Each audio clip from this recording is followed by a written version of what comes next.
here instead of audio, like out. Oh, Davey, you are experienced in this, perhaps. Oh, there we go. All right, all right. Davey's gonna win points for this one. Nice job. Pissed that they moved it. Yeah, no, Because I changed audio devices like 15 times a day. we can still blame it on Jacob though. And the best way to blame it on him is to make him go first. So, Jacob, you ready? Sure. All right, everyone. I'm Jacob. I'm a member. What I'm talking about today is plastic welding, and we're going to start kind of midway through, I guess, with this shot that get out of here. This shot that Chris took. It's an action shot. All of the other pictures are, I took them, so they don't have me in them. But Yeah, you're trucks. Yeah, you want to pass a little bumper around? I don't know. It's pretty unwieldy. I don't mind though. Yeah, I brought the bumper, the finished product. No, do you have your practice pieces? No. Ouch. So I didn't bring enough stuff, but anyway, so well, yeah. So basically, what this is I'm just working on the downdraft table. Sure. Yes. Yeah. And there we go. So now we're rocking. Now everyone can see it. And so I'm doing some plastic welding, doing it on the downdraft table so that theoretically the fumes go down and they don't go into my nose. So I'm gonna switch over to the rest of my pictures.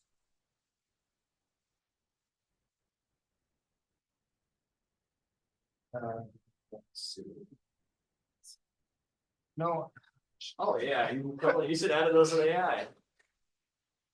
How? Yeah, that's how you fix plastic. There it is. I figured it out. Okay. Well, the Zoom stuff is in the way of some of the. That is fine. All right, we're in business. All right. The basic background here is that I'm working on replacing the bumper for a family member's car.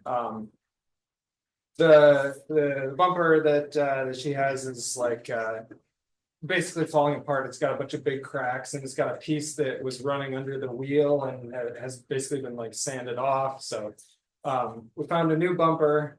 Well, new to us. It's not new. It's used. And it's in pretty good shape, but it had a couple of much smaller cracks. So the plan was to weld those back up, and then the new bumper can go on.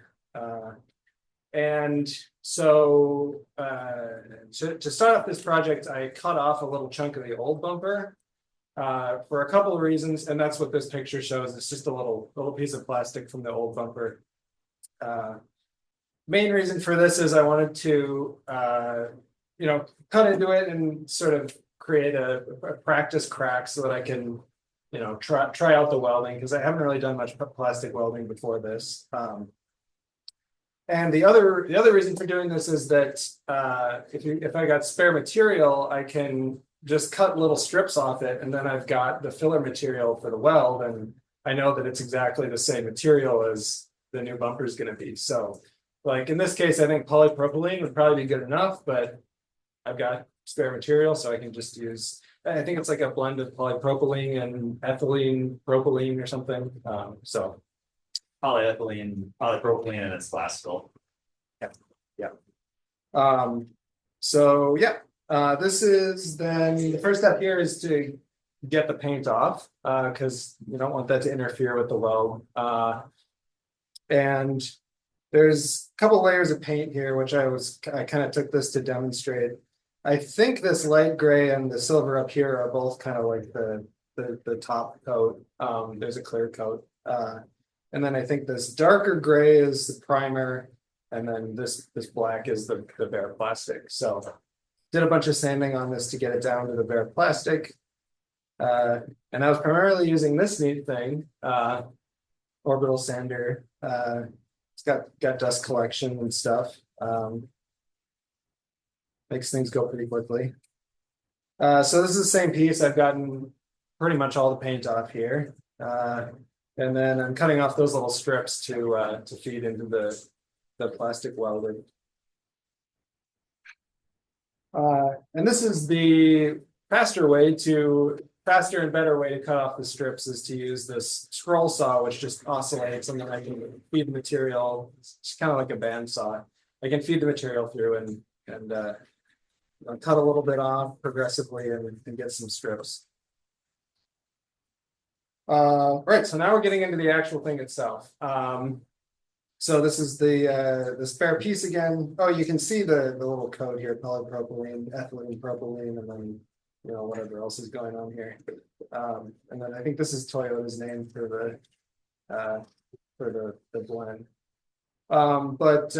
So what I decided to use for this, there are a couple different ways you can do this. You can do it with just a hot air gun, blow air at the plastic until it heats up and melts, and then do whatever you want to do. But there's also this like soldering iron kind of thing, just like an iron, and it's got the fancy tip here, which has got a little flat part so you can kind of smooth stuff out and run it along a surface. But it's also got this tube, which is hollow and goes all the way through. So that's where you feed the material in. So you can run the iron along and heat up the surface, which you need to do if you're gonna, you need to get it melted as you feed in new material. And if they're both melted, they'll blend together, and then should get a decent weld. The other thing here is this wire mesh, which I got from Davey. Thanks, Davey. Oh, sweet. I didn't even know who you were. Yep. Surprise.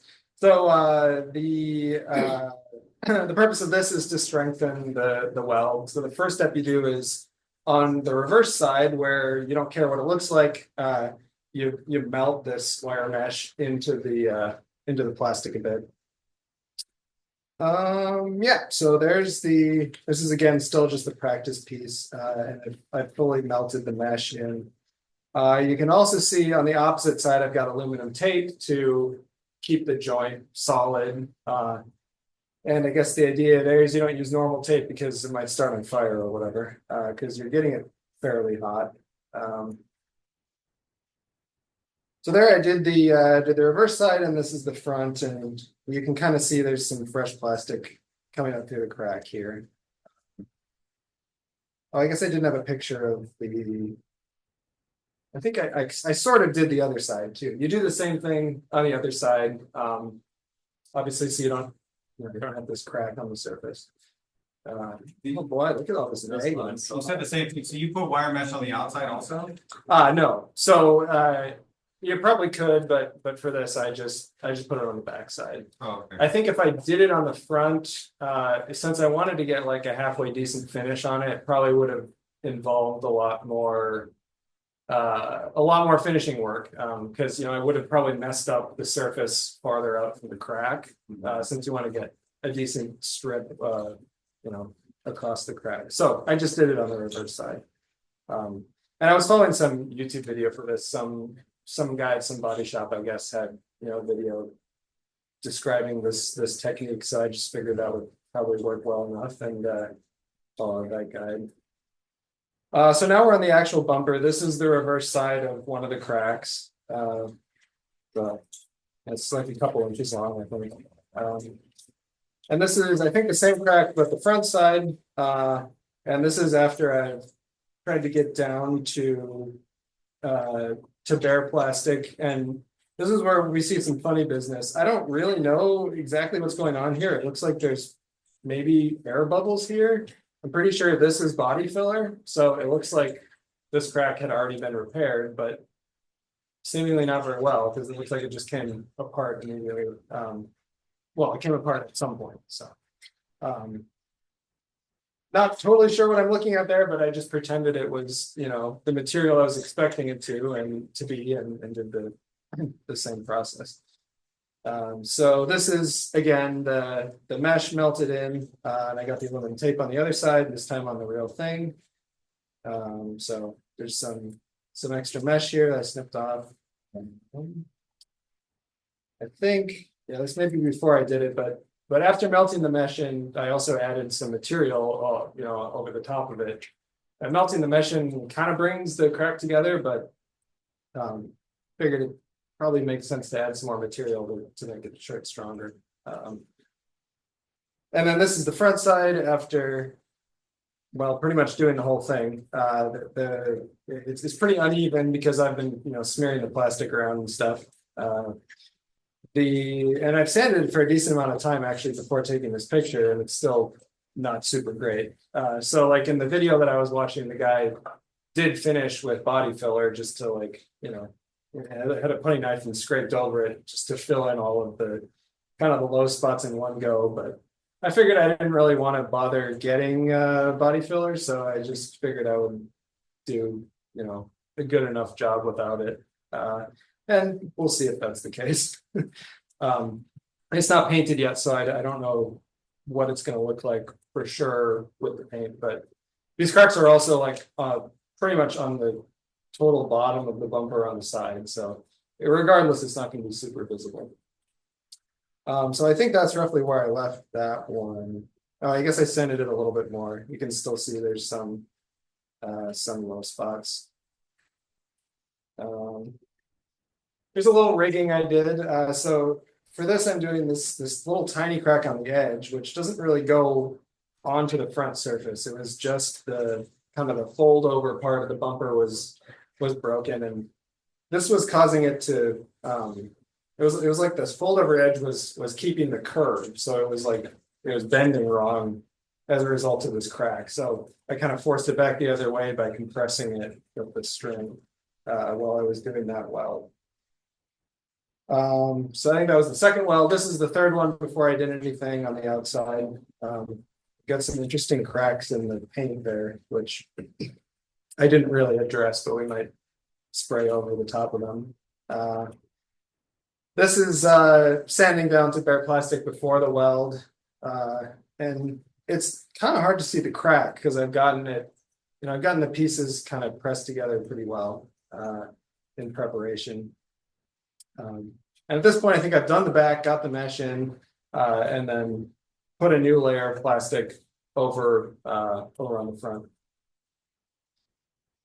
And then this is after sanding it all down. So kind of hard to see where the original crack is, I would say, which is probably a good sign.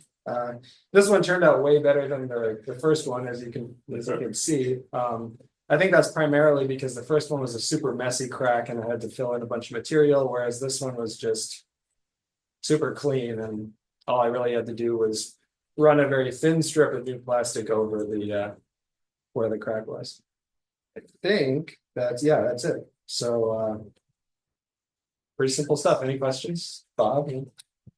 So my first question is, whenever I'm doing this, half the time, it like contracts away from itself, so that I end up with a big gap.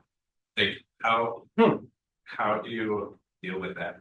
Well, I don't think I noticed that. I wonder if it might be because of the mesh. Have you done it with the mesh? Like I was saying there? And I think that's a really good idea. The other one is the tool he has is only like, it's like half-inch wide. It's pretty narrow, so you don't get it like hot air gun. It goes everywhere. This is like a footed soldering iron, like a spade kind of. Yeah. So it doesn't end up heating really past the area that you're working with. Yeah. So I don't really know. I mean, it seemed to work out pretty great for me, which was nice. If people want to try it out on anything, also the soldering iron is now part of, it's here, so you can use it. Because I think before we only had an air gun. Yeah. So you were saying you were able to use some of the same material, but did you cut it out of an area that didn't see, or how did? Yeah, kind of. Yeah, I took a little chunk off the current bumper down by the wheel well. So it's, He's got two bumpers to do. Yeah, the old bumper. So you have the new bumper was also broken. Yeah, the new bumper is the one I was repairing. I see. Yes, and so. Yeah, so there's a junk bumper coming out of this, and that was where I got the spare material. Well, technically they were both junk, but you fixed one junk and another. Hey now. No, this is no longer junk. Yes. Well, then, so when you did the turnbuckle or the rope, once you did the weld and took the rope off, did it hold it straight? I think so, yeah. Yeah, and I think I even you know, put a little bit of force on it, tested it, you know, a bit. I think, especially with the mesh, I think it does end up pretty strong. So, you know, we'll see how it holds up, but I'm pretty confident it's going to work out. And are you gonna get this professionally painted, or are you just gonna rattle can it, or? I think rattle can. So my dad's gonna come down and at some point I'm gonna swap the bumpers out, and I guess he's gonna bring some paint. He's got like touch-up paint that's supposed to match this color. So I think we're gonna get some primer, and then it'll probably just be that. I don't know if we'll get clear coat, but not totally sure. Yeah. Well, we'll see what it looks like. Not really sure yet. Just a suggestion, you might want to wet sand out like about 2 inches past your edges to feather it. That'll smooth it out. All right. So there's this effect where as long as this bumper's off the car, that car won't be in any more accidents. So if you want to preserve that, you just leave it like this for now. The downside, the corollary is as soon as you put this on, then the chance for accidents. Okay. So you're saying that I should probably just not bother. But Yeah, no, it's done great work. Now it's in the safest condition. Okay, well, I mean, I'll keep that under consideration. Yeah, I'll run that by the owner of the car. If you don't paint it, 2 people are just like an idiot. Oh, yeah. My son lost a bumper, and he was never supposed to drive without a bumper. He said, I just throw it in the back. Cops have more things to do, busier things to do than pull somebody over for a bumper. He got pulled over for that. But he had it in there. Yeah, you drive, will be fine. Well, I mean, They won't pull you over, but- My understanding is like this sort of thing, it's not really part of the bumper, right? And so I don't think it's legally required, Yeah. but Yeah, I guess I'm not totally sure. But yeah, you're absolutely right. There's like 2 different cores, right? There's like a sacrificial, this one's, you know, compression piece, and then there's a steel structure, and both Yep. of those are the bumper. Yep. And this is actually technically called a bumper cover. Could you call it an aerodynamic cowling? I mean, yeah, that probably is an effect, It's right? a bunch of steel frame, and then these things give it that essentially reduced air resistance. Yep. Any other questions? for everybody? So not a single zip tie was used. I was amazed, yeah. Oh, as material. Way to go. Well, there are 2 ways you could go. You could melt the zip ties for the welding, right? Or you could use the zip ties. Oh, yeah, you didn't know. As intended. Yeah, oh, yeah. But it's the one where they have the little zigzag clips that you can, it's like a gift. I Yeah, don't know. Yeah. If That was considered. That seems like a lot better idea. That would be a lot faster. I don't think it would last. My sister also has the same model car actually, and a front bumper with a crack in it. So maybe someday I'll be doing this again, but I'm not too eager to. Well, you'll have a spare bumper once you put it on. got a couple. Most of one. Thank you, David. Yeah.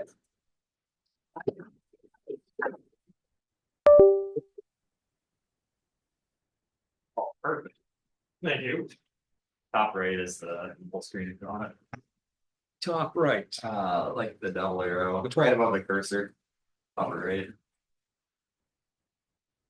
The one that's got a microphone with a slash through it? Sorry, I'll just leave this guy. So It's not a touch screen.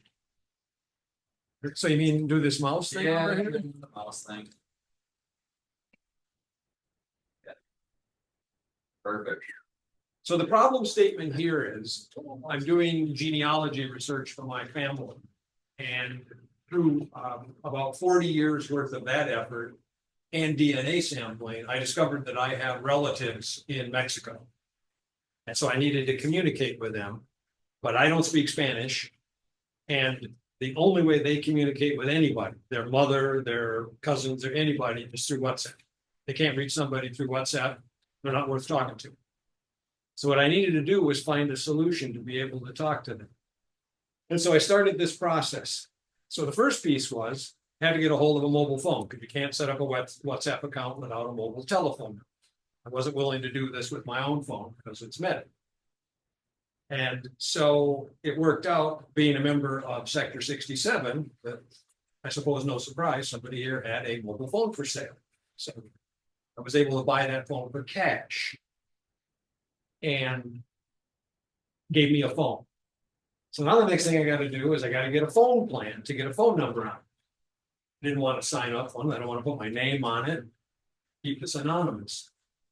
So I found that Walmart, and I'm sure there are more places than this, but you can buy basically prepaid phone plans.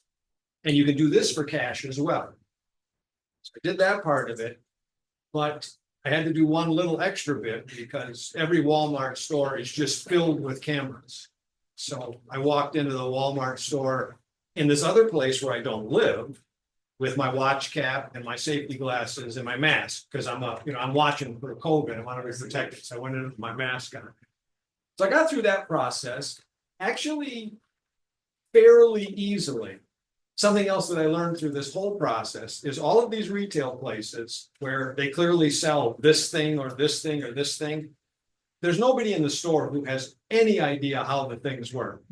And the best experience I had here is I bought the card from a young fellow working behind the counter in Walmart, and he was trying. He wanted to get me set up, wanted to put me all together. And I asked him what SIM card is in this phone plan. Oh, it's the standard one. I said, well, there's actually 3 standards. So we went through this. He pulls his phone out and he looks, and he has a nano SIM. I need a nano SIM, that one. So I now have a phone plan. I have a phone plan card. They don't have it set up yet. So the next part is, I'm not going to do this at home. I'm not going to put the phone on my network. I'm not going to use my machines at home, all of that sort of stuff. So I went to the library. And I did not use my library account. Because again, leaves a record. So my library, which I think most of them will do, they'll give you basically a guest account to use the computers. You can get on there. So the first thing you had to do is I needed to create another Gmail. It was an Android phone. So I got that set up at the library. And then, what else did I put in here? Trying to remember all the steps that I did. Disable location Wi-Fi. Yes, it turned off location service, disconnected the Wi-Fi radio. So all I was using was the cellular radio in the phone and the library's computer to do the setup. So got that put together. And the nice thing about the Straight Talk thing, I was expecting that I would have been restricted. I'd have to pick a telephone number in the local area code. Straight Talk doesn't care. So I picked a area code phone number in someplace where I don't live. So now I've got a working phone, got a working phone plan, got a number on it. So I've got all the pieces that I need. And also created another email address. I've got all the pieces I need to actually go set up the WhatsApp account. So the WhatsApp setup was actually simpler than I expected. It literally was install the application, tell it what the phone number is, and go. And I managed to do that. Facebook wants a whole bunch of detailed information, but they don't verify any of it. So not that I committed fraud, but I didn't give them any accurate information, and they seem to be perfectly happy with it. And so now I have the phone set up. It's got WhatsApp on it. I start tracking down all of my relatives. In the process, there were most of the people in Mexico I wanted to talk with, I knew their phone numbers already. Something else that I don't know if it's because they're Mexican or my relatives in Mexico are Lebanese immigrants. I don't know if it's just a cultural thing. There's several people that I found that I communicated with them for a while, and then they go silent, and I never hear from them again. So, but I had their phone number. So I started blasting out WhatsApp messages left and right to all of those people. In the process, through more DNA analysis, I found more relatives of mine in the Dearborn area, which isn't all that surprising. They're Lebanese, and the biggest concentration of Lebanese in the United States is in Dearborn because Henry Ford imported it. So I found all of their telephone numbers. And I did actually make contact with someone I hadn't contacted before. So in my opinion at that point, this whole exercise paid for itself. I communicated. I'm still in communication with this guy. The plan that I bought from Straight Talk was a 1-month plan. And I assume won't be a big problem. I'll just go to Walgreens or somebody. I'll buy a prepaid card or cash, and then I'll use that. What I didn't take into account is that there's a big difference between renewing an account that has not yet expired and renewing one that has expired. Basically, once I waited too long, the Straight Talk account retired. Expired is the word I wanted.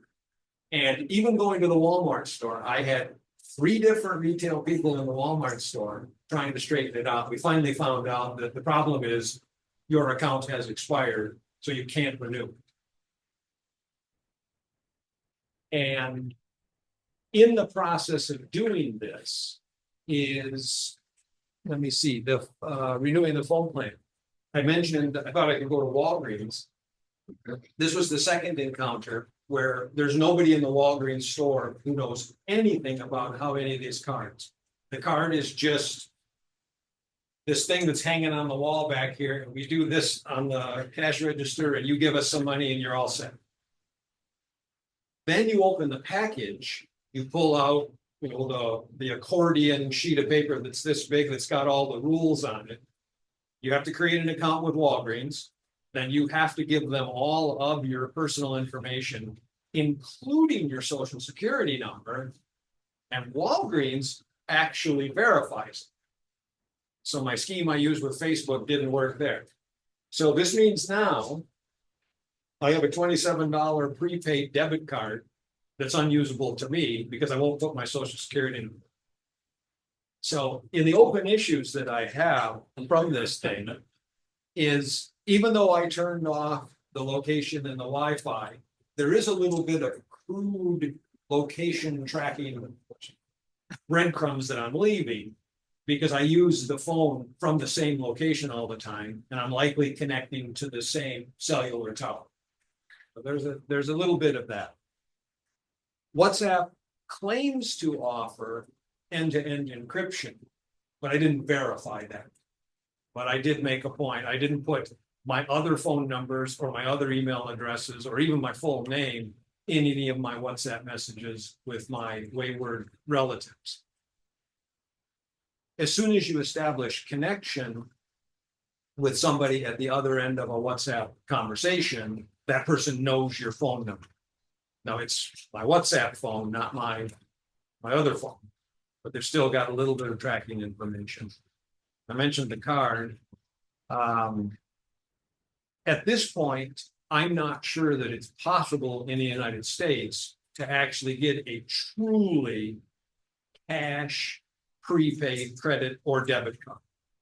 I have a suspicion that the feds require a social security number for obvious reasons, but it defeated my purpose. I wanted to be able to use it without that information. And then the last thing, now, even though I bought the phone from a fellow member of Sector 67, he knows who I am. He seemed to be a trustworthy guy, but I don't know if the phone had been used for any nefarious purposes before I got it. The phone has a serial number. It's got an IMEI. You didn't buy it from Aaron, did you? Whoa. Maybe some students info. No, not from Aaron.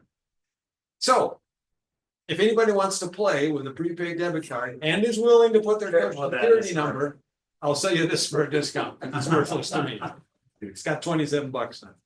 That's my story. Okay, I'll play it. okay, first, you should be able to just get a prepaid gift card from virtually anywhere, even a grocery store, because I find them downtown when the students move out in the bottoms of their garbages, and I still use what's left on them. But that's different. Without Because having a to student share. probably set it up and put their details, including their SSN. Some of them were activated, I think I've seen some that they didn't have any sort of like rate account associated with. Okay. So Aaron, this is your opportunity. Oh, yeah. I got a card with $18 He's on got it. a lot of Maybe Hold on, that's- hold on, 27. hold on, now.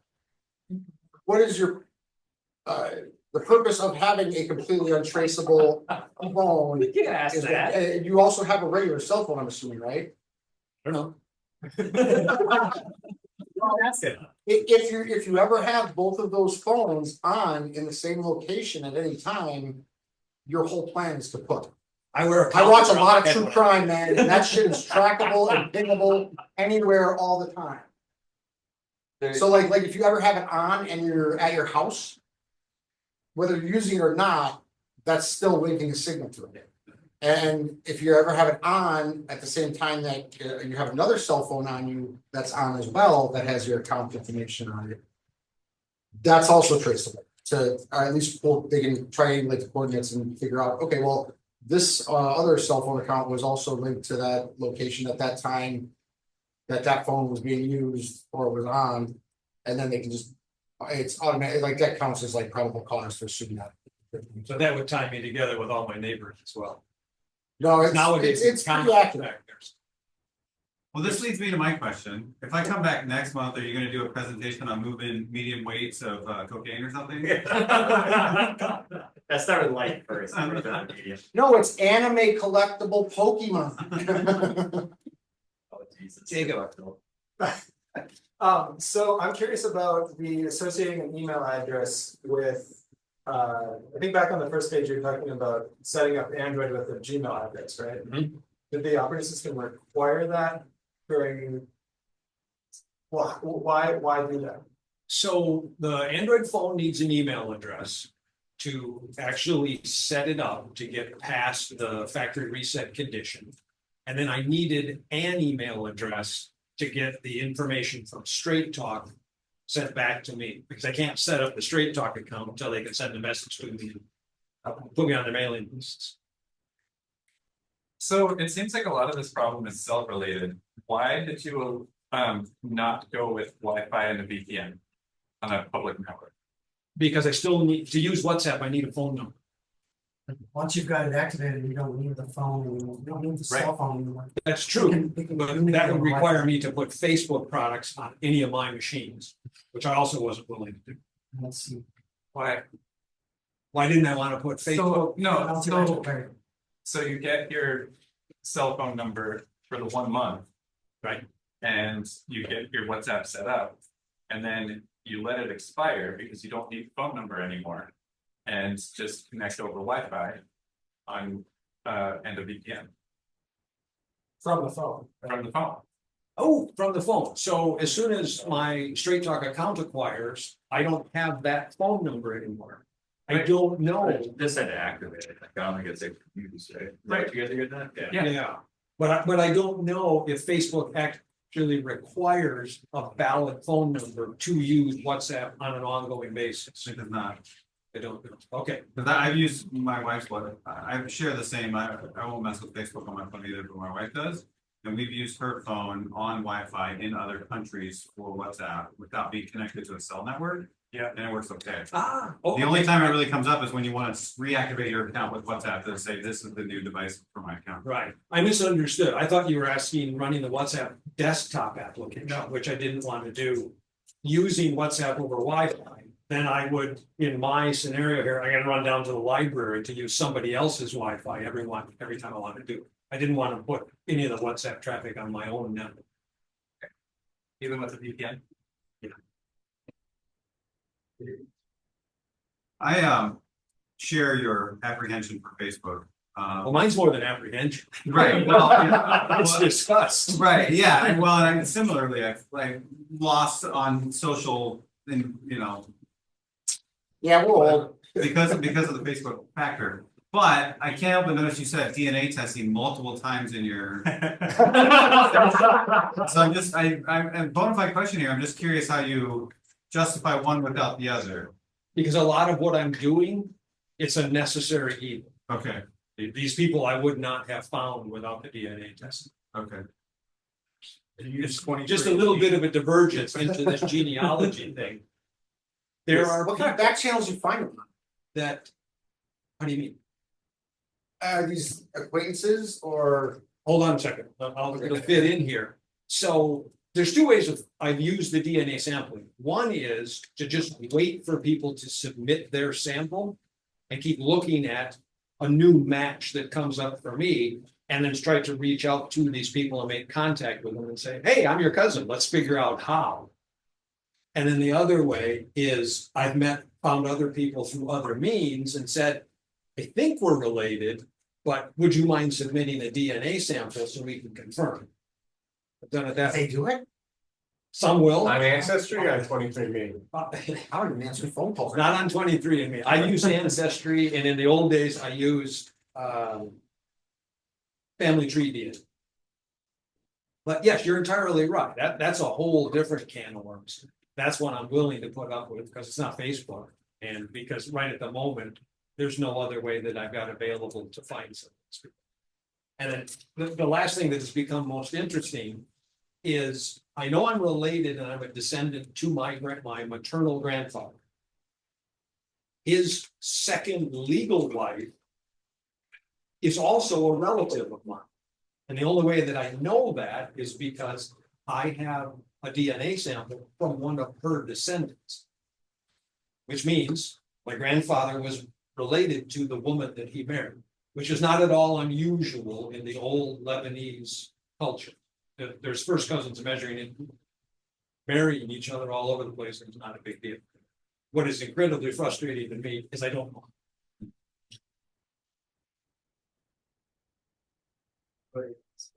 Have you considered Signal? I hear that's a good app.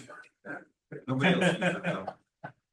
I will say, if you want to extend this to, how do you get your DNA sampled anonymously, that would be very interesting. Yeah, for all the anonymity, the DNA parts baffles me. Bill, you said something about that you weren't able to verify it. I don't remember which part you were talking about, but That WhatsApp is genuinely. yes, so how would you have tested that? I would have approached it first to try to find some research and some information that came from anybody but Facebook. To see if anybody has looked at it. Which to me, I trust that with Signal, with everybody else that implements. And then encryption. So this scenario that we put in the job. Did you look for like reimplementations of WhatsApp clients? Like I imagine it's too much work for anyone to have accomplished, but. I did not, what I originally was trying to do was I know there is a WhatsApp desktop client for Windows. And I do have a Windows machine that's normally unplugged.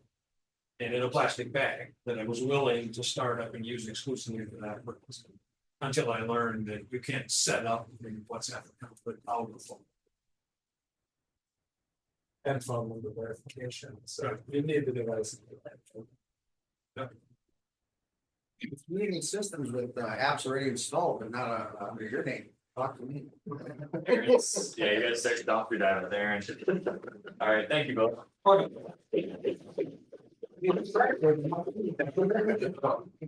Very briefly, Scott, remember here, I talked last month about setting up curriculum for build a skiff out of 1 sheet of plywood with an adult child pair as a kind of an on-ramp into the wood shop here at Sector 67. We have successfully completed the pilot. We learned a lot. And taking a step back now to think about how that curriculum might scale up from just one adult child in a class to potentially more. So modest success first. If I had estimated potentially very optimistically 2 4-hour sessions, and that'd be a 4 4-hour session for 16 hours with a mom-daughter combo, 8-year-old daughter, and mom who had never worked in a wood shop at all. And they basically hands-on made the boat that you see in front of you. Sorry, folks, remotely. And so that part was a big success. And we'll be looking at how to maybe have more people have that experience. So that's my. Oh, yeah, you gotta take questions. Have you done a test float of your vessel? This boat, no, but I built one with my boys and we The same basically. floated that many times. It's got marine adhesive, all the joints are marine adhesive, so should be good. Should be. Yeah. And it'll get painted. Is it a 2-person or a 1-person? 2 kids, definitely. One of me will be in it with like not much. Build cost? Hours, ask for hourly wage. Yeah, I know not to ask that question. $100. It's basically $100. Okay. Pretty much all in. 20 plus for the sheet of non-marine grade plywood. $20 worth of furring strips. $12 for the oar locks. $17 for the marine adhesive. Bunch of screws, eye bolt. And yeah, so I figured it's about $100 material, all in materials. And yeah, the adhesive could be cheaper, but that marine adhesive was nice. It didn't bubble, it stays flexible and paintable and sun resistant. So worth it $17, and it smells much nicer than a lot of adhesive. That was all just one sheet of plywood for the oars and all. Everything except the seat is one sheet of plywood. Yeah, so the bottom and the side, the seat is a 12-inch by 4-inch piece of plywood. Just use a milk crate? Yeah, well, it's a foam underneath the seat that provides positive flotation if the boat gets. Oh, okay. But yeah, the furring strips obviously not plywood, but all the gussets and the transom and the sides and the bottom and the oars are all out of one piece of 4x8. So this is the pilot, and we did it with one pair, right? Yeah. And then you're gonna be working through this with a couple of pairs at the same time, presumably? Unknown next steps. It's so it's like 16 hours and it was 4 sessions. Would it be better as a, all sorts of potential possibilities. Would it be better as a 8-session 2-hour and you do it for 2 months, but every Tuesday night or something like that? Or would it be a 5-session 3-hour thing? You try to, so all those are still totally open questions, and then I need to look back at the curriculum. Most everything worked okay, but there were some things that could have been better. It was about as efficient time-wise as I think we could get.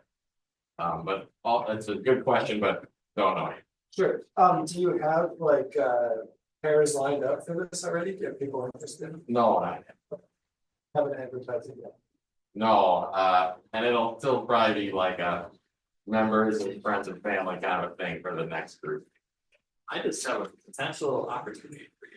Looking around the room here, someday we're all gonna die. And we're gonna need a coffin. And I'm just thinking, perhaps a good opportunity. It's close. No, I'm trying to work with the boys on their archery skills so that when I go, we just load this up with some scrap from the wood shop and you just push me out. And Viking style. That's where I'm headed with that.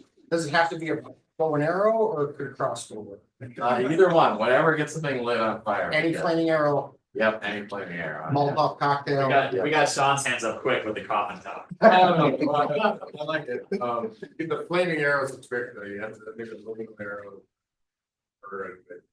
Yeah. What do you think was the hardest part in teaching the class?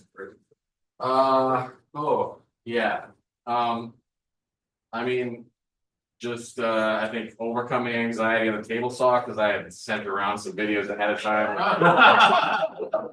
I sent a 5-video kind of comfy numb series, and then that guy that recorded that was trying to show kickback and like nearly cut his fingers off. So I mean, I'm all for like understanding the risk and why we always use the guards and stuff like that. Just that a saw stop video at least of like, No, I didn't even. The soft stop video.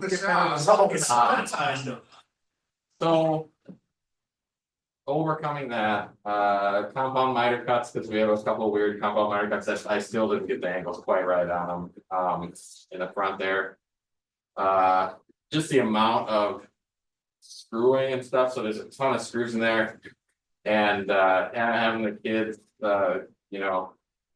get that all right. I use a lot of truss head screws because it's just, then we use a clutch on the drill instead of a driver, just because you don't want to, going through plywood that might have voids in it. That cheap plywood sometimes is terrible. So the amount of the screwing, and then there's nothing alignment wise that's like super critical. That's a nice thing about this project. So you put the bottom on and then you route it out to the side. So it's not like, oh, this isn't going to work. Everything, the dimensions on any given part can kind of be a little loose. And you get it together. So that part wasn't bad, but I think, the logistics with young kids always tough. A 3-4 hour session with without a break. We did take a break halfway through, but like that stuff was tough, you know, there's a lot of this interesting stuff, but. How much time do you think you spent? Like, teaching the boat and the wood techniques, and how much of it was like safety and like, this is how to use this tool kind of? Yeah, it was like 10 or 15% of the safety and how to use the tool, Okay. relatively little of that. And more so a little bit of the like, I use a templating system, so I made templates for every part. And example of assemblies of every part, most every small part at least. And so a lot of it was like, here, we're making this now. And then, so there wasn't a lot of theory of like, here's the gunnel and here's the transom, we're gonna do this. It was more like, we're making this part next. And I brought ours in first, so I was like, here's what we're headed for. So there wasn't a lot of like boat theory or anything like that. Most of the class was like cutting and assembly. Really a lot of it. There are a couple other questions here, Aaron. With the tolerance gaps you're talking, have you considered maybe a cyber boat? Maybe if we make one out of stainless steel. Yeah, you know, there's the Fools Flotilla, part of the. Oh, yeah. Festival. This vessel will be in that, It will. Yeah. Okay, great, because I. along with our When one, is that, anyway? June 15th. You can, I think, register same day, but they are already registered and they're getting excited to get it. They're gonna pick it up tomorrow and paint it. That's great, yeah. And yeah, so that's my vision of the future is like dozens of these little, you know, plywood. Out in a pool hotel. Yeah. And That sounds- station. An armada. An armada of, yes. No cannons. Little- the white Have you made shirt. the hand drill rotor for it yet? It's a 3D printable. Well, Jim brought a trolling motor by that my son and I cut down to outboard motor height for ours. And I actually went down to the DNR office and registered it as a boat, and so I have a legit can run an electric outboard on that thing. Only, I haven't found any kid yet that's like brave enough to be the test pilot for me. It has to be somebody, Just grab a kid at random. like this weird intersection of like, they need to be like ready for the adventure and they need to be responsible enough to not like, because it's probably gonna haul with like one kid in an electric outboard. So that it's this intersection of a child that's like sort of special, you know. Baby's got it. Yeah, say, call me up. Yeah. Like a That's the 7-year-old. All right. Yes. And Baby's got the boat to run her down when Yeah, she's yeah. like halfway across the lake. There you go. Yeah, well, if you're around the 15th of June and you want. I'm not actually, but. Okay. Yeah. can leave your dog. Or do it right in front of the water rescue. There you go. All right, thank you. Hope you guys your presentation ready there, big guy. Everybody here has been an unwitting participant in Sean's presentation, so That's right. just merely through your presence. Do you have a USB-C that hook up to the monitor? Hell no. Do you have a Zoom on that thing? Let's put Zoom on it, sure. No, that's fine. It's done the meeting. Yep. So exactly. Just make sure to turn your audio off unless you get really fun effects.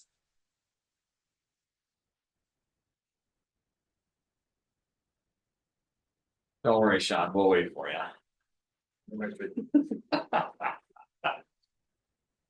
I got the numbers up here, you know.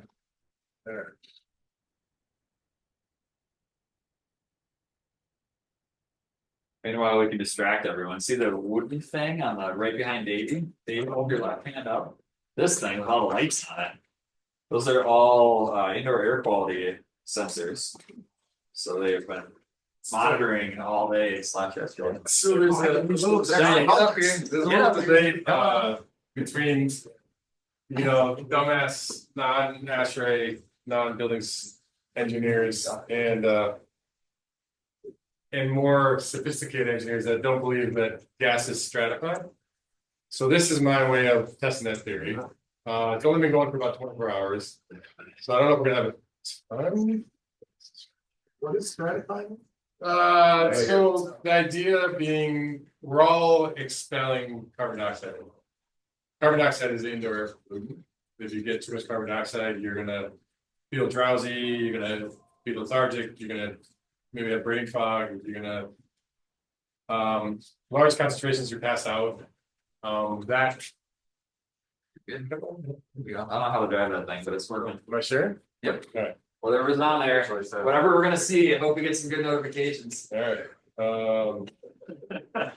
so. Let's start with this. So these, I was borrowing these, I'd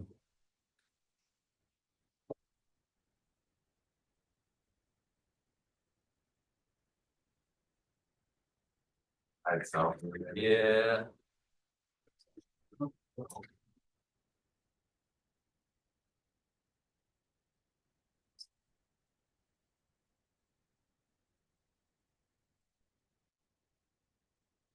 Alright. As big as this.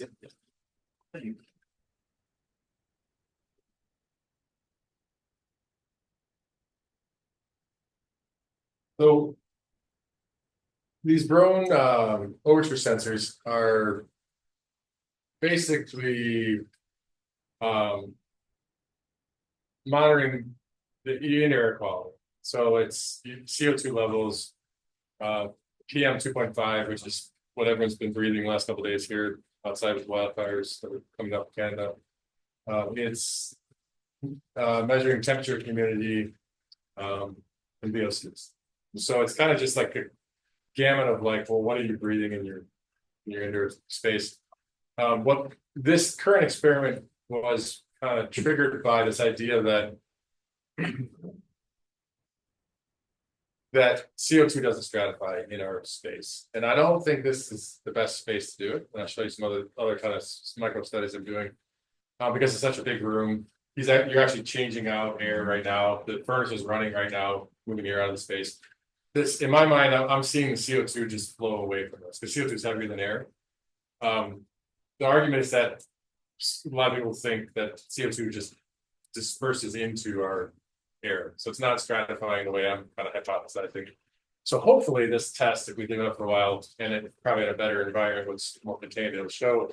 But basically, there's a sensor every 3 feet up to 12 feet tall. One of the first times I used this, I did it in a new building we were part of making that had actually the very first sensor test was at my house. And this is what got me on this rabbit hole a few months ago. What I'm showing there is that first spike is my bedroom, door closed, furnace on. And it spiked over 5,000 parts per million in the middle of the night, which is pretty high. I mean, you're going to feel that. You're going to be sweating a little bit. You're going to be not thinking at your best, but you're sleeping, so you don't really know it. So it's like this kind of gets you in this rabbit hole of like poor indoor air quality. When you're sleeping, when you're not aware of it, what does that do to the rest of your day? What does it do to your next day? And if you repeat this every day, if you live in an environment that you're constantly experiencing this, what does this do to your test scores or your workability, your productivity? I mean, there's a whole level of this kind of building science that it's pretty fascinating. Next day, turn the furnace on, but left the door closed, dropped down to just over dangerous levels, 2,000. Furnace open, door open. Furnace off, door open. Next night, okay, still high, but better. And just kind of playing with this and realizing this, you can change a lot. This is a 100-year-old house. This is really bad indoor air quality, period. This is also at the beginning of the shoulder season, which is where we're not heating our buildings, which is actually, when you think about heating an old building, you're actually increasing your fresh air exchange. Because by heating the air in a building, you're pulling all of the air out of your building.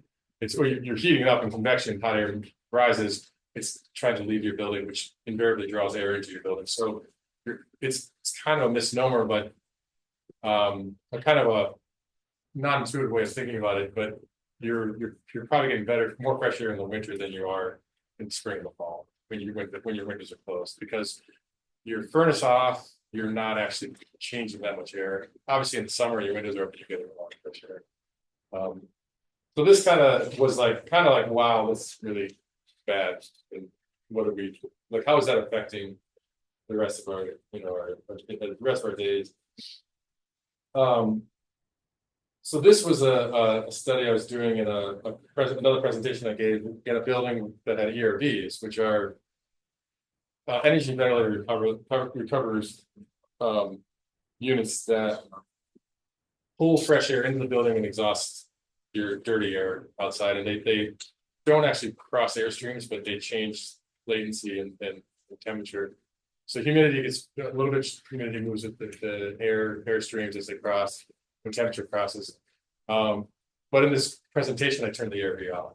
I wanted to see, let's get everyone in this really tight building and what happens. And it was about this many people in this unit. And so at the beginning of the presentation here, we pretty dramatically started to rise.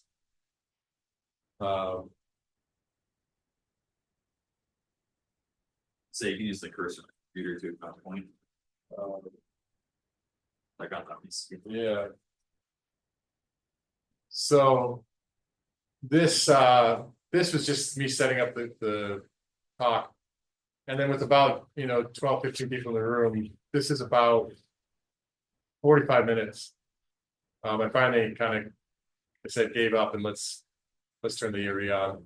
And it dropped kind of a quick drop, and then kind of came up again, and then slowly started cleaning the air in the space. But it wasn't until we opened the door and left the room that it really dropped off. So this is what got me thinking, well, are we stratifying this? In this particular building, all the air is being pulled off the ceiling, and these sensors were down in like 18 inches. So I'm thinking I'm sensing CO2 levels way down here, but I'm cleaning the air way up here.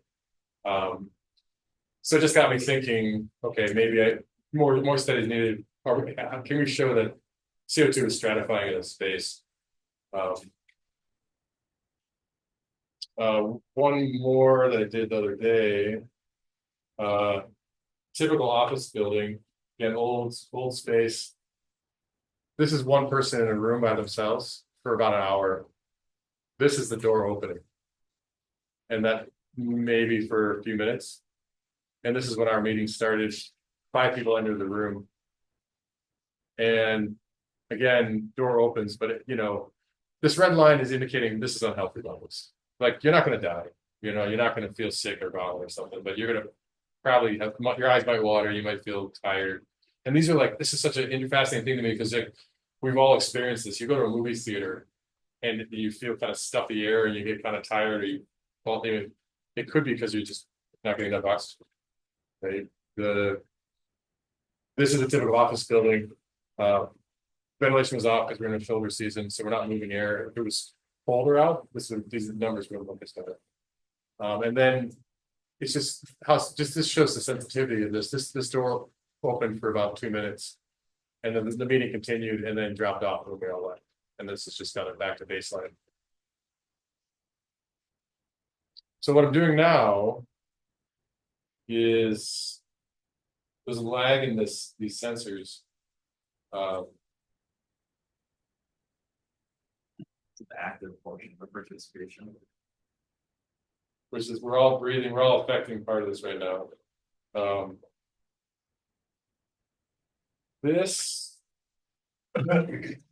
So I set up one at 3 inches and then every 3 feet afterwards. So at average 6'6", which is probably about where we're breathing most of our air. I mean, the thing that what I'm hoping to find is that at our breathing level right now, and again, this is we're definitely seeing a climb. So this, you can read that right here. That's right before the meeting started.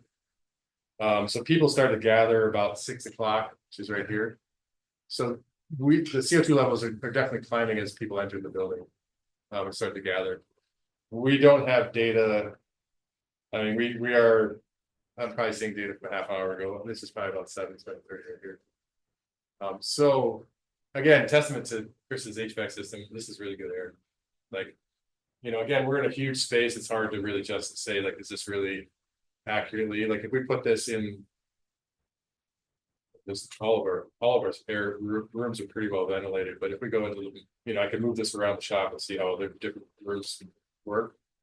Again, what's the point? It's just like, this is something that we all experience and we have no idea we're experiencing. And I think that there's huge correlations between this and poor performance or, you know, mental cognition. Well, we don't know unless we test it, so it's just kind of, this is a current rabbit hole going down, have opportunity to play with these fun sensors. So yeah, I'm gonna just maybe leave this up a little while while it's here. No, I assume that this is taken into consideration for new building constructions, but like what you're saying here, it's like, so all those days that I fell asleep in high school. Yeah. Not all the days. Okay, most of the days. It wasn't Before like, lunch or after lunch? well, 10 o'clock hour was always, Study hall. yeah, I had to repeat those classes quite often. Is there any issues just after 4 o'clock or was that? Oh, I was out of school by 2. Yeah. Oh, but no, seriously, that older schools are particularly bad for pulling the fresh air out, you know, or getting fresh air into the building. Yeah, but I mean, like for like, 'cause the high school I went to, like, I really done renovations since then, but when Yeah. you're packing like 20, 25, That's right. 30 students into a small little room. I Right. don't know how much the furnace and the air circulation can compensate for that many people. Yeah, I mean, and this is, I mean, I put it up here, this is a small office, this is a 12 by 14 conference room. But that's 5 people almost getting, you know, to hitting that 2,000. So is that little spike, like, was there like one person that was late to the meeting? No, door open? Yeah, literally door open. Or pusher there and it moves there, so Yeah. you can do some weird, like you can see. Yeah, it go yeah, it's up and gonna- then like a drop summer afterwards, fire. or- Okay. Oh, there you go. Is your ultimate thesis that taller people are less impaired and they're just? So when they No, ask. I don't know, I tend to fall asleep pretty consistently, you know, usually it's like blood sugar things probably, but no, but it is, but it does make me think about how we're moving air out of the building. And it did what I really, you know, in that second test I showed in the passive house, in that tight space where I turned the ERV off, it didn't react as fast as I thought it was going to.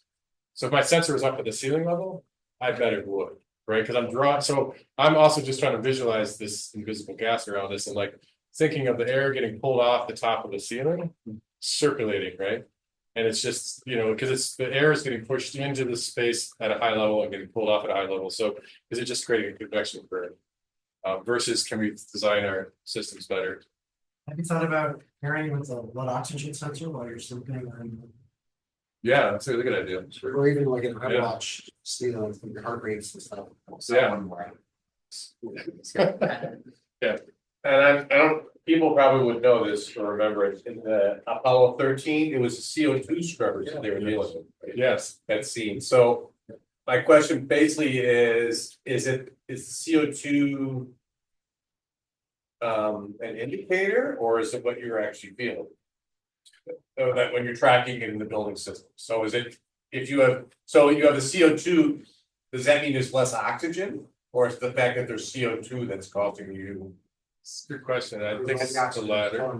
The CO2. It's a daughter question, I'll ask my daughter. Yeah. Cause it sounds like it's, you know, Well, what do you think, Chris? I think it's the CO2 itself. CO2 itself, yeah. Okay, I mean, again, it would just be displacing Like very small. very small. Yeah, okay. And just showing how quickly it rises in a space, because we're producing a lot of it. So, If I remember a little bit of my physiology in college. CO2, high CO2 levels can cause acidosis in the blood.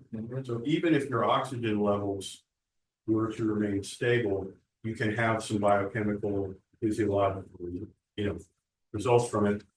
Whether that level would actually do that or not, I would tend to doubt. yeah, I mean, some of these studies are in like confined workspaces or submarines, like they do research. Sure, and it's like, I want to say it's gonna 60, 70,000 parts per million before you pass out. So I mean, again, these are like, this is chronic, this isn't like, gonna make you. I think these, that your research is worth it just in terms of air quality, because I think one of the things that we learned during this terrible pandemic was that instead of the droplet theory, it was air. And one of the problems we had is that everybody rushed out and put up plexiglass. Like our friend that does the beef butter barbecue over there, there's plexiglass hanging everywhere and it's useless. Yeah. Because it's an airborne virus. Okay, the guy was trying to do something smart, trying to get ahead of the curve and trying to help. But the reality is we need to be circulating more air in our indoor space. Right. And I think that you're on to something in general. I don't know if it's only CO2. Yeah, exactly. But rotating the amount of fresh air indoors is something that we all need to be doing better, particularly in older and commercial buildings. Right. And I mean, you make a good point, like, think about, I mean, this is just this is one thing that's indicating how much air is being, or lack of air is being moved into space. So if this is just measuring CO2, it's also measuring, you could correlate that to like the particles that are viral load or whatever. Right. So if you could drop this number, like, I mean, and I'm kind of bummed that Chris has got such good ear. These numbers are great. I mean, these numbers are too good. Excited all week for this, Um, full and everything. So yeah, well, We can definitely, yeah. again, this is like, I mean, you'd expect with this many people in this room, Only one and the other. Exactly. but the other thing that was fascinating about this is, as we think more about our health, and we're pretty lucky here. I mean, but last night I woke up middle of the night and I smelled campfire, and then I was on my phone, saw alert. I turned up alert, was earlier in the day. This sensor sent me an alert on my phone because it's connected. This is all Wi-Fi connected, saying, "Hey, we're shutting down any air exchange systems you have because we're sensing in your zip code really bad PM 2.5." So the Canadian wildfires right now that have been surrounding us for the last few days, this picked up on in my bedroom, or in my bedroom. I actually literally smelled it, and then I looked at the sensor. My sensor was going off at a high level PM 2.5, and just knowing this locale, so it's just better to close your windows or know when to close your windows. And this particular sensor could have been hooked up if you had a whole air exchange system built into the house. It would have known to shut down that system. You have the link for the PM sensors here. They're quicker. I'm just gonna mention, there's a book that you would probably find quite interesting. The title is Broan. Correct. And it goes through, and somebody back here mentioned the physiological process of exchanging carbon dioxide and oxygen through your lungs. Interesting, yeah. It's very informative. The thing that I found the most interesting is when you get someone who's having a panic attack or is all worked up, you stick their face in a brown paper bag. Yeah. So you're intentionally raising their carbon dioxide levels. And that's causing them to. No, that's how you get them calmed down. Because you're blown off too much wearing them CO2 out, and yeah. panting and breathing. Interesting. Don't worry Is about it it. purple alert? No, ours is community, censored out community. Get back to Okay. steam and can. Sensor community. Yeah. Hyperventilation, too much oxygen. Yeah, I don't worry about it, that's fine. Not worth it. So. Two questions. One of them is, it sounds like nobody's really done this like stratification kind of testing that you found. I don't know. I mean, I'm just diving into the research, so. It got sparked because there was, I think partly this guy here was like, yeah, it's all diffused, it's not gonna be any different. Oh, I still think the CO2. I know, so far you're right. Let's we go through Chris Ron. That's right. Okay, the second question is, you said a few times, and so that I have seen the snow melt off my house. Yes. In the winter. Yeah. So if it's 100 degrees out and I have the air conditioner on, I assume the same thing's happening where my Yes. pool is waking through, right? That's right, yeah. Okay. And that's actually, it's why we have building codes that are different in the south. In hot humid climates and dry climates, because you're gonna get condensation happening and air, and it's, our energy is gonna try to move from, hotter to colder, right? Yeah. So it's, like, for example, like vinyl wallpaper is a really bad idea in Alabama, because it's a high cooling, climate. You cold indoor air when you're pushing, hot air is trying to get into your building because of that. It's trying to find it, balance. It just hits the backside of that wallpaper and condenses it. We don't have that problem up here. We have the inverse. It seems like home, like efficiency and need for fresh air are like in direct competition with each other. Are ERVs the only solution, or are there other ways to combat this? I mean, it's a really good question. It's why you can't just super insulate a building without considering what you're doing to indoor air quality. That's why people say, well, I want my building to breathe. I think we all agree that's a good idea, but what you really mean by that is what our buildings to breathe, that's what we breathe. We want to be able to breathe clean air. And so we want to control where the building is breathing. And so what an ERV does is it helps you control where that your building's breathing. So you're not just pulling air in around that moldy door jamb that's leaking air, pulling air as that furnace kicks on. We're drawing air in around this door. We want to be breathing that wet wood, that dirty floor. Whereas if you're bound, I mean, ERVs shouldn't, when probably set up, aren't changing the pressure balance in your house. But to answer your question, Bob, I mean, they are an ideal solution in a really tight house. In a mediocre tight house, you can probably get away with a really good timer in your bathroom, right? You can get away with controlling your humidity levels by turning on your kitchen exhaust when you're cooking a bunch of pasta. Honestly, in most houses I've seen that have humidity problems that are in semi-mildly tight houses are in bedrooms, where you never think about having a bath fan or a kitchen fan. Because that's where you spend the majority of your time in your house. It's where you're expelling the majority of your moisture, just by breathing. And so when so the strategies in that case are making sure you're not putting heavy drapery over your window when it's really cold out, or providing airflow around those condensing surfaces, because that's where you tend to see issues. You don't tend to notice your wall being cold, but you do when your window's cold, because it's such a lower. So you have so much more heat loss at that window, that's where that dew point occurs. The condensation, which then leads to bad indoor air quality. So real quick, this is a commercial website called Purple Air. Purple Air has a lot more deployment in the US, unfortunately. They charge like $250 per sensor. But right now there's a ton of particularly coming down from wildfires up here in Canada.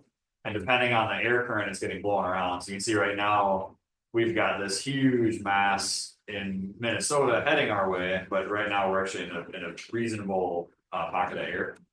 But south of us is bad, north of us is bad, so it's just kind of like arced around us. But in the last couple of days, you may notice that the sun looks weird, the sky looks weird, things like that.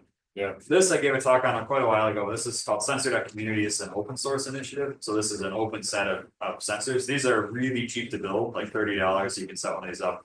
Runs on Wi-Fi. The problem is that this is, well, it's not really a problem. It's super popular in Europe, and it is not at all popular in the US. So I have one of like 10 of the dots in the US, but at any rate, it's unsurprising. It's a German university who's open sourced all the initiative to build all the sensors and whatnot. And so that's why they have such good deployment in Europe and Germany. And these are fine. It's just that they're expensive. So like you could totally do these from this commercial website. It's just that you'll pay literally 5 times more for the exact same thing. There's nothing different about it at all.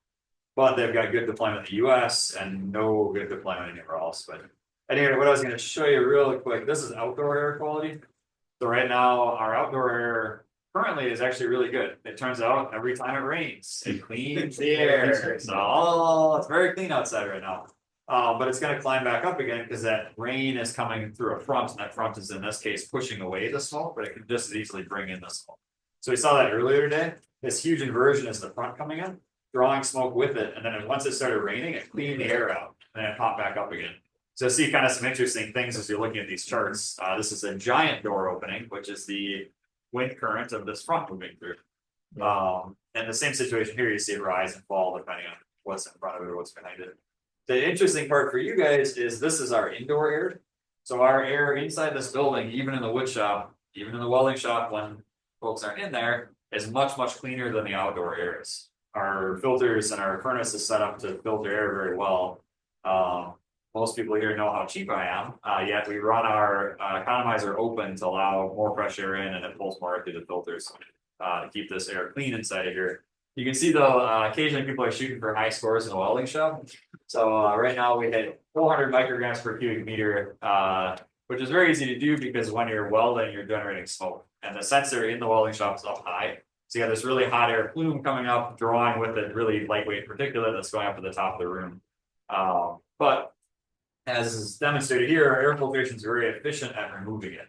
So this was Lyle sharpening lawnmower blades earlier today, and you can see within like 10 minutes of him stopping sharpening lawnmower blades, that air is now cleaned out and better than the air is outside. So we can't, unless I can beat all of you into better point collection, meaning like get the damn dust collector where it's working, which I've tried for years, and it only works as well as I can. I'm not allowed to hit you with things, so.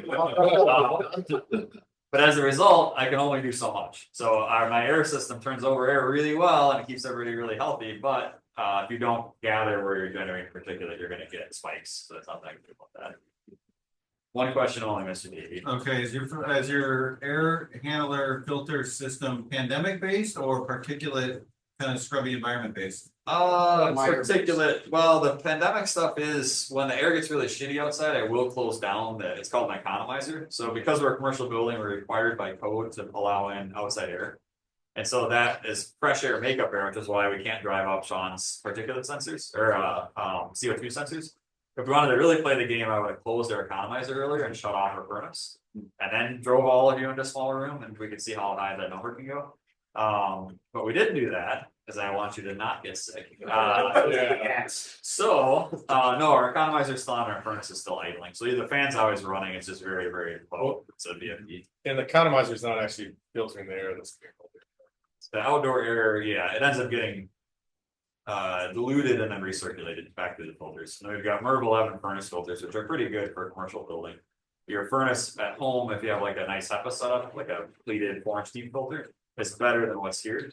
But if you have the cheapy like 1-inch filter, there's no way you have better filters than here. The depth on the filter work well. Anyway, anybody else have any other? I guess last question. I don't know if everybody's seen it, but I know some of the like products that influencers are hopping on YouTube. I saw like there was one that it was basically a breathalyzer that would like give you like a health rating. And I thought it was hilarious. I thought it was a total scam because it just looked like you're giving an alcohol breathalyzer. But I don't know. Has anybody here seen? Is that a real thing? Like you just load it in a tube and it gives like carbon dioxide rating. Yeah, you can get all kinds of things out of breath. You can figure out like ketones, and get like digestive health out of that. Okay. Yeah, there's. I've only been tested for alcohol. Pretty good smoke maps on AccuWeather.com.